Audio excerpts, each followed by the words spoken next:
Hey there guys, in this video we are looking at the Raspberry Pi and the Nvidia Jetson.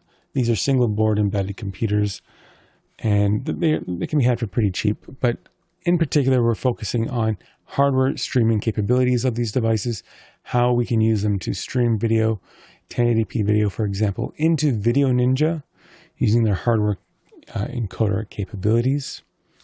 The other week I looked at the Nvidia Jetson and I showed that we could do 540p resolution, maybe 720p resolution, streaming into VDO.Ninja using the software-based encoder of Chromium on the device.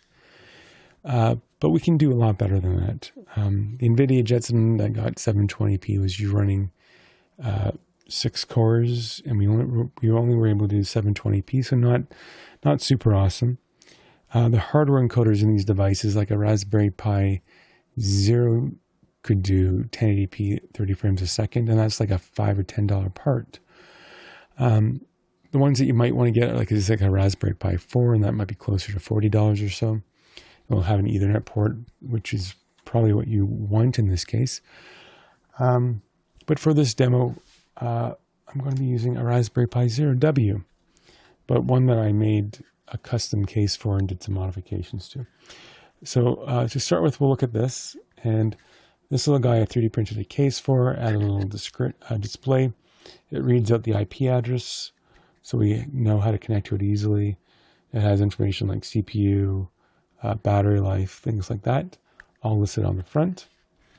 If we open it up, we see that there's a little camera module here, a Raspberry Pi camera. That does 1080p 30 frames a second. So that's kind of nice. And on the back we have a battery, a lithium battery, that acts as a universal power supply, so I can plug it in, charge it, unplug it, and go, all without having to reset it. And it has a battery life of maybe an hour or two while streaming. So we're going to connect to this thing. I'll just put it on the desk here, and let's connect to it. Okay, so this is the terminal for the device. Let me just make sure the screen's resized properly. There we go. And we're going to just list the directory, and we see that we have a folder called Raspberry-Ninja, and you can get that folder here. So my GitHub Raspberry-Ninja, you can clone it to the Raspberry Pi. There is an install script to get everything set up and running. You'll need GStreamer 1.14 minimum, I think, for this to work. To make things easier, I have an image you can download for the Raspberry Pi. You download it, you burn it onto an SD card, and you're good to go. If you plug into the Ethernet port, the Raspberry Pi to your network, you can just connect it, SSH into it, and go. If you don't know what I'm talking about when I say SSH in, things like that, you probably want to get familiar with connecting to Raspberry Pis and Linux before you take on this project. But if you have that experience, you could probably do this in an afternoon. Installing the script, on the other hand, is more for advanced users. You're going to run into a lot of problems trying to install things. But yeah, you don't need to install anything if you just use that image. Okay, now what we're going to do is we're going to look at the Pi, and we're just going to run the script. Bring it back over here. And so the way this is going to work, we are going to go Python 3 server.py. And so this is running the newest version of the server code. It's going to constantly evolve, but when we run it as is, it gives us a URL. We can copy that to our clipboard, okay?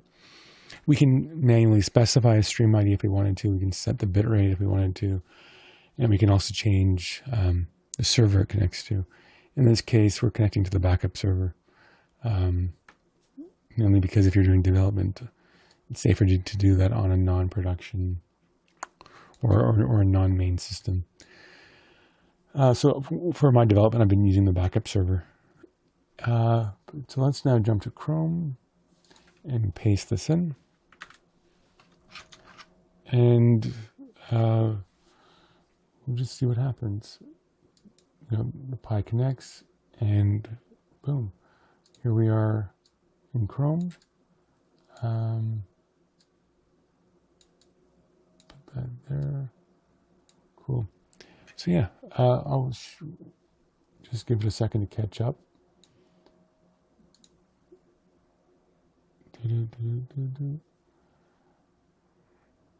There's no audio connected to this little guy, but there we go.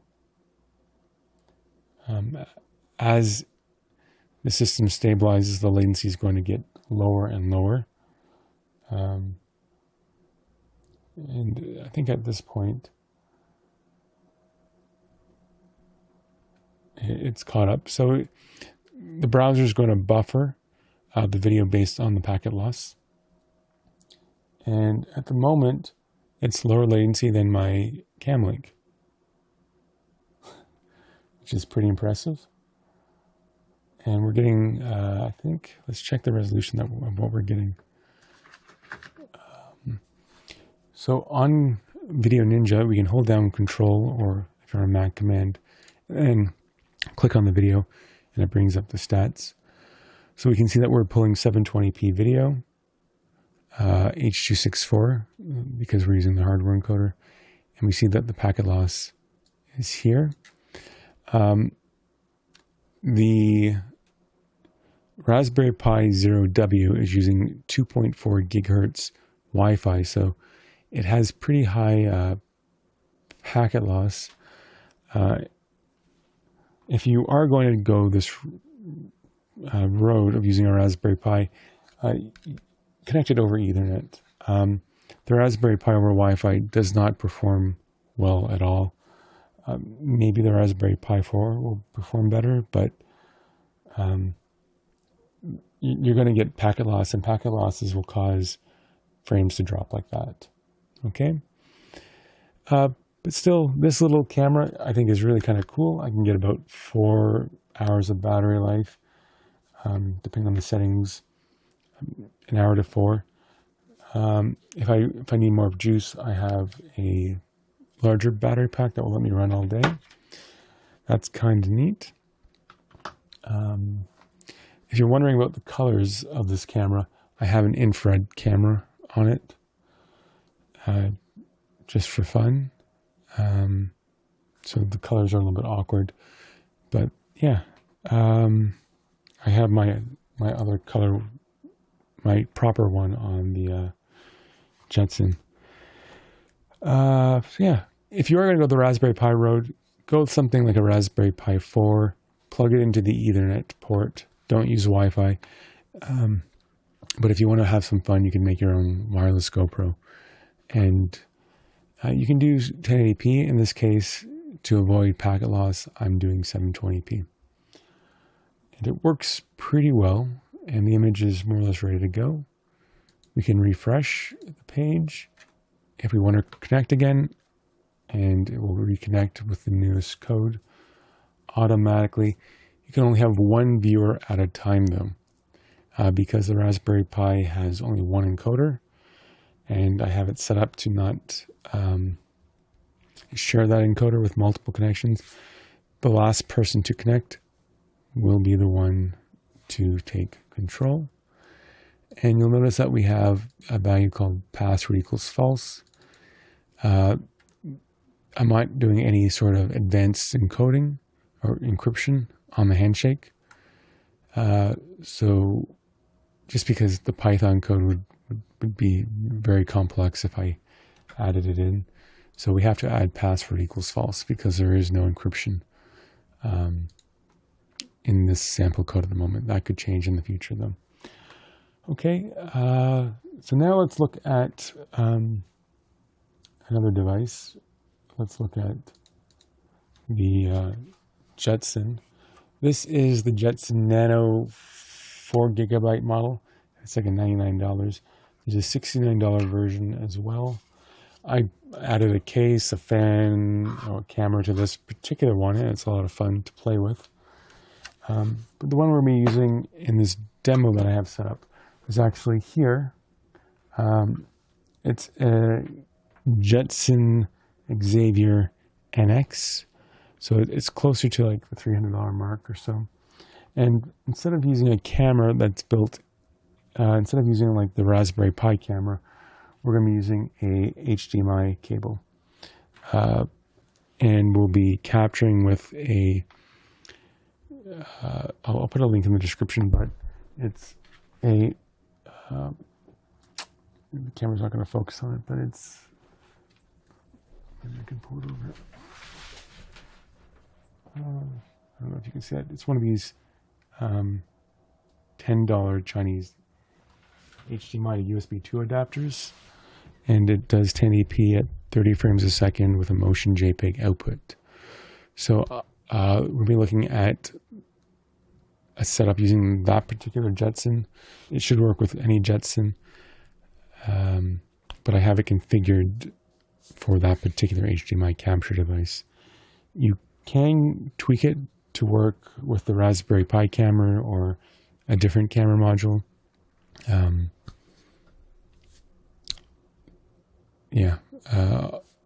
We'll look into that.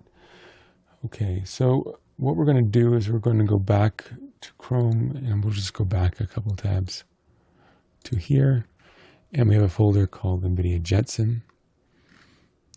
So this is the capture device I'm talking about, this HDMI to USB 2.0 adapter. And here's the Nvidia Jetson. I 3D printed a case, so it didn't go so well. But yeah, I have it plugged in over USB 2.0 into this guy. And yeah, we're going to take a look at what we can do there. With the Nvidia Jetson, I don't have an image for you to download. There wasn't really a need to.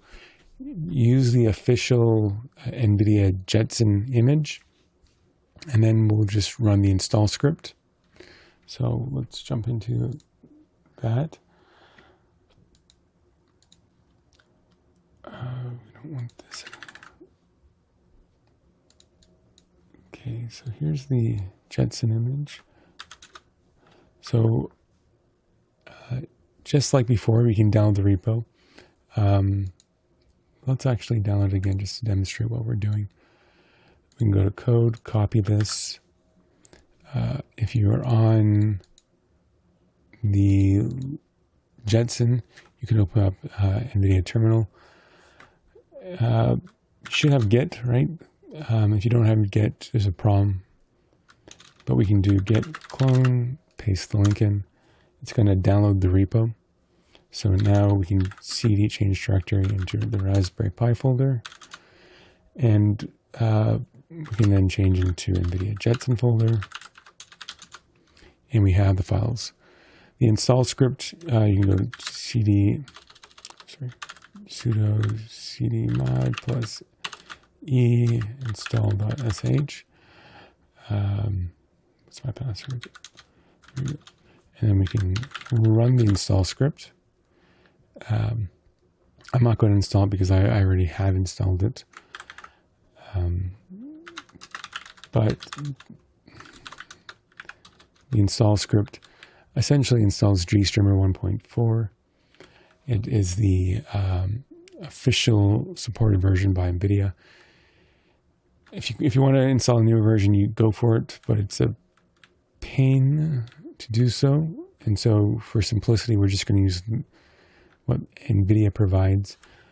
This install script just simply completes the installation. There's a few files that NVIDIA does not provide, and so we build them in this case, libnice in this case, and then we install that. So we don't really need an image to get set up. For the Jetson, it's pretty straightforward. Next, we have the client file, the server file. This connects to the VDO.Ninja handshake server and establishes a peer connection with any viewer. Same code as what the Raspberry Pi is using, except at the bottom, we have these things called pipelines. GStreamer uses a pipeline to set up the video connection. I have a few sample pipelines here for GStreamer that you can use, and you can tweak these however you want. The one that we're using by default will be this bottom one. It's going to use video device 0. If you have multiple video devices, you can change this to video device 1, 2, or whatever. We're accepting JPEG, motion JPEG from this little HDMI adapter, but depending on the HDMI adapter you're using, you might need to change that. We're accepting 1080p video. We're using Nvidia's hardware decoder to decode and convert motion JPEG to a raw stream. We are then up here we are then setting the bitrate. The default bitrate is 4,000 kilobits per second or 4 megabits per second, but you can change that at command line. We're then encoding the video to H.264, and we're using the hardware encoder for that. We then package that H.264 video for a web-friendly format, and then we publish it to VDO.Ninja. And the rest of this code is all the logic, all the API kind of code, all the dynamics of GStreamer to make the connection work, to connect to the server, to do all that. Now, once we have our HDMI adapter plugged in and we have everything set up and ready to go, we can do Python 3 server.py. Same thing that we did with the Raspberry Pi. Enter. And again, we're set. We can get a link. We can jump to Chrome, paste it into Chrome, and the video now pops up. If you're curious, I have the output of the Jetson itself playing into itself via the HDMI adapter. Right? So we can see that we're pulling 1080p video at 4 megabits per second from the Raspberry Pi, from the Jetson back into itself, and playing it back. So that's kind of neat. And we look at the Jetson. It's just spewing out information. You don't really need to look at any of that. Right? We can come back here. We hit Control-C on the proper window. Control-C to cancel, to quit. We can go back here. We can say bitrate stream ID Steve123. Bitrate equals 10,000. We get a new link. We can go back to Chrome, paste it in, and we get the video again, right? And now the bitrate is higher.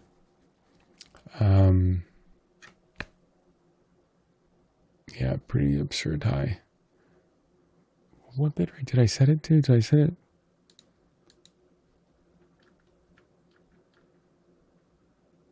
Did I set it correctly? Oh shoot, I set it to 100 mega. Oopsie. Well, we know the maximum bitrate of the Jetson. It's pushing 30 megabits per second. Let me correct that. I'll refresh. Okay, so now we're doing 10 megabits per second. I accidentally typed in one too many zeros. And now this is going to publish upwards of 10 megabits per second. For some reason, we're getting not quite that, but it depends on the amount of motion in the video. If there's not enough motion, the encoder won't have enough data to encode. But yeah, 10 megabits per second. The higher the bitrate, the higher the resolution, the more frame loss we're going to have. Packet loss says 0, which is great, 30 frames a second. This is over Wi-Fi, but I think the Jetson has better Wi-Fi capabilities than the Raspberry Pi. Buffer delay 50 seconds, H.264 1080p. This is pretty great, and this is over Wi-Fi, and this is with the Nvidia Jetson Xavier NX. Right, Wi-Fi, pretty fantastic. So the HDMI adapter we're using is only like a $10, $15 adapter. Quite reasonable. So this entire setup, you could mimic it for anywhere between $100 to $400, depending on the quality of the components you want to put into it. Let's go back to the Jetson. Let's push that to the background. And let's load up top. So we're going to get an idea of CPU load. And what we're seeing is Chromium is using up a core.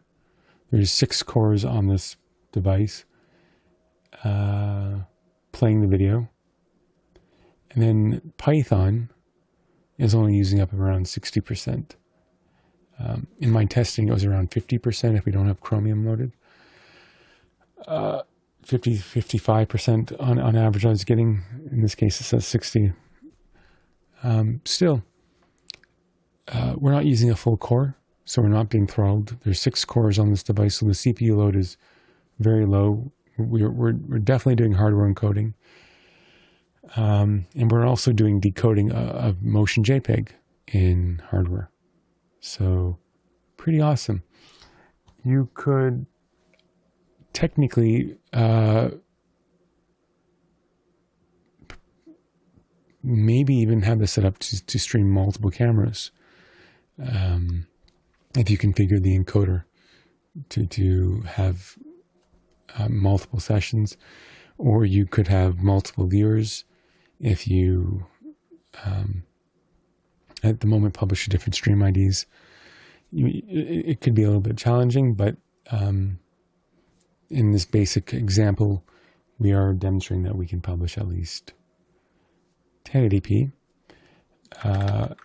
If we go back to the code, we can see that there is an option in the pipeline to do 4K. And if we get an even more expensive Nvidia Jetson, I think the more expensive Xavier AGX lines, we can do even 8K. I don't have one, so I can't test it, but arguably you could do 4K at 40 megabits per second, perhaps, with an Nvidia Jetson. Okay, so that is it on that front. My little Raspberry Pi is still going. Battery life is still good. So that's kind of cool. I hope that helps everyone. Again, we can go to the GitHub repo. I'll have the links for all this in the description of this video. If you are interested in committing code, contributing to this project, I welcome it, sure. You can hit me up on VDO.Ninja if you have support questions. I'm not too keen on helping on contributing help for projects unrelated to VDO.Ninja. You can still reference the code if you have questions. But I'm primarily releasing this code to support VDO.Ninja users. And if you have questions or if you're stuck, I welcome future requests